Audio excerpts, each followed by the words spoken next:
Subscribe to my channel Report Stock. Imagine you're trying to figure out if a company is, truly thriving, just surviving, or maybe making a big strategic shift in a tricky market. Or maybe just want to get a handle on how big global events actually affect a company's day-to-day business. What if you could get a shortcut to that kind of understanding without digging through dense financial reports yourself? Well, that's exactly what we're doing today. Welcome to our deep dive into the Q2 2025 financial results for CTNT Supply Chain Service Inc. They're right in the thick of warehousing and logistics. Our goal here is simple. Go past the headlines, unpack the numbers, the strategy, and maybe some surprising details from their official press release and financials. We want to give you a clear picture of what's really going on with CTNT and maybe, a wider glimpse into market dynamics too. So get ready. We're going to talk about some, frankly, astonishing revenue growth, but also significant losses and some really clever strategic moves, plus the direct hit from global trade policies. It's quite a story. Okay, let's jump right into those Q2 2025 headlines. The main figures for the quarter ending June 30th. They're pretty eye-popping. Revenue absolutely exploded to over $354,000. That's a massive, nearly 280% increase compared to Q2 last year. But here's a kicker. Despite that huge top-line number, they still posted a net loss of over $500,000. Now, for a lot of you, that probably sounds like a huge red flag. How do we square that? Revenue up, but still losing money. What's the nuance we're missing? Right, and that's where you really need to look a bit deeper. So yes, a net loss of about $512,000. But the critical thing, is that loss actually decreased by almost 7% compared to the same quarter in 2024. So yeah, still in the red, but the trend is actually positive. It's an improving result year over year. Even with that big revenue jump, it suggests they're heading the right way. Okay, that definitely changes the perspective. Oh. It's not just a simple loss is bad story. And it sounds like the leadership, Tony Liu, the chairman and CEO, he's very aware of this complex situation. Actually, they're seeing an improving result this quarter sequentially towards stabilization after their business got a hit by the tariff turmoil since March this year. That's pretty direct. It's very direct. And honestly, it's quite refreshing to hear management link performance so clearly to specific geopolitical things like tariff turmoil. It really highlights how proactive they've had to be.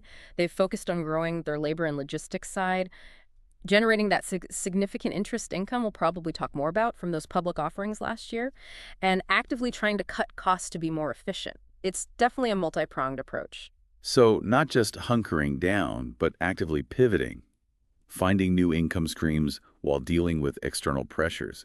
It seems like the acquisitions they made are really central to that strategy, right? Building resilience. Absolutely.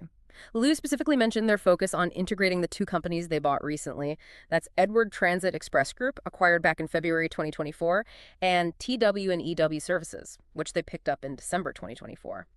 The stated aim is building a more resilient growth foundation, specifically to handle trade policy pressures and, well, just the general uncertainty out there. It shows they're thinking long-term, adapting to this volatile environment instead of just reacting quarter to quarter. Okay, let's dig into those acquisitions then, because like you said, they seem to be driving that huge revenue number. So in Q2 2025, Edward brought in about $52,000. That's Yeah. around 15% of the total revenue. But TWUW was the real powerhouse, right? Over $301,000. It's like 85% of the total. That acquisition made a huge difference, fast. It really did. And it also throws the impact of trade policy into sharp relief when you look specifically at Edward. Even though they were newly acquired, Edward's revenue actually dropped by over 43% in Q2. And the reason given was a temporary suspension in U.S.-China ocean freight activities in April 2025. That came right after the U.S. government threatened higher tariffs in late March. So it's not just theory, it's not just news headlines. You can literally trace a government announcement to a specific operational suspension and a revenue drop in their report. It shows just how sensitive these supply chains are to policy shifts. What does that tell us about companies operating in this space? It's a really stark example, isn't it? How quickly that kind of rhetoric, that threat of tariffs, can just freeze up trade. Edwards nearly 44% drop. That shows the immediate real cost of that uncertainty. It really underlines why companies like CTNT need exactly what they're trying to build. Contingency plans, diversified operations through acquisitions. Although it's worth noting, they did say things picked up a bit in May and June as trade talks started again. Shows how quickly things can swing back too. So overall, their cost of revenue was about $319,000, mostly WW's labor and logistics plus Edwards ocean freight costs. That left them with a gross profit of around $35,000 for the quarter. Okay, that makes sense. So revenue up dramatically, driven by TWW, but Edward hit by trade issues, leading to a modest gross profit. Given that, how did they manage their internal costs? What happened with general and administrative, or G&A, expenses? Yeah, and this is where you see the active management side. They actually managed to cut G&A expenses, dropped by over $60,000, which is nearly a 7% reduction, down to about $805,000. The biggest cuts came from legal and accounting fees. That makes sense because the prior year had costs for preparing a big regulatory filing, an S-1 statement, which didn't repeat. They also lowered payroll and benefits, likely through some staff optimization and cost-saving efforts, plus reduced insurance costs from changing providers and lower recruiting fees since the big hiring push for the new logistics segment was mostly done. So really tightening the belt where they could, trimming the fat, so to speak. But I guess not everything went down. Acquisitions usually add costs too. That's exactly right. Some costs did go up, offsetting some savings. Rent and leases increased, partly due to the Edward acquisition, and also because they moved their headquarters to California back in July 2024. Travel and entertainment costs were higher. That fits with business development, trying to engage clients post-acquisition. And depreciation and amortization also increased. That's expected when you acquire companies with fixed assets and intangible assets like Edward and TWEW. So it's this interesting picture, cutting overhead like legal and optimizing staff, while simultaneously investing in the integration, the new location, and client outreach. A real pivot. Right, investing where it counts for the future. Exactly. Oh, and we should probably mention there was a new expense line this quarter, share-based compensation, about $10,000. That wasn't there in Q2 last year. Got it. Okay, that covers the expense side. But let's circle back to something you mentioned earlier that really jumped out at me, the interest income. It went up by, what, over 860%? To more than $272,000 in Q2. That's up from just $28,000 the year before. For a logistics company, making that much from interest feels, well, unusual. Yeah. What's the story there? How strategic is that?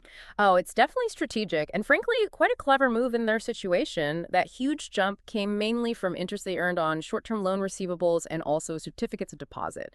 And here's the key. This was funded using the proceeds from those public offerings they did back in May and July of 2024. So they took the capital raised from the market, and while they're navigating this operational transition and trade turbulence, they put it to work generating income.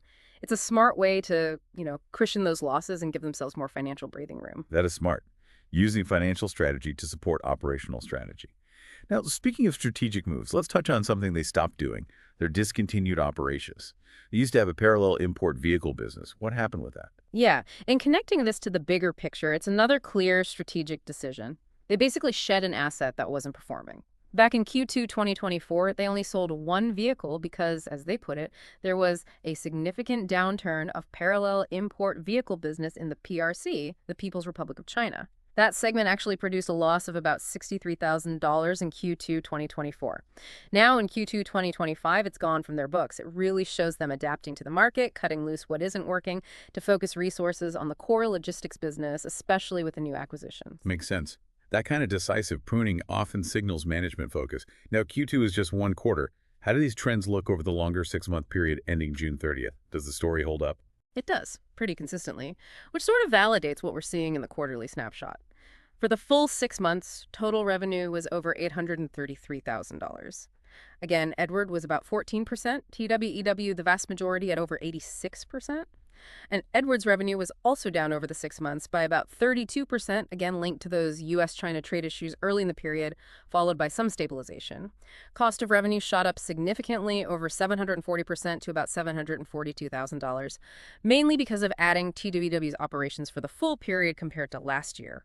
G&A expenses were also up for the 6 months by about 10%, but the reasons the increases and decreases were basically the same drivers we saw in the Q2 results. And that interest income, still a bright spot over the 6 months. Definitely. Still a huge boost. Over $480,000 for the 6 months. That's a 740% increase compared to the first half of 2024, again, driven by deploying those public offering proceeds. So the overall net loss for the 6 months came in around $1.27 million. That's slightly higher than the $1.22 million loss in the same period of 2024. But importantly, it's on a much, much higher base of operational revenue this year because of the acquisitions. Right. So the loss widened slightly, but the underlying business scale is much larger. Okay, let's get to the bottom line then, the financial health check.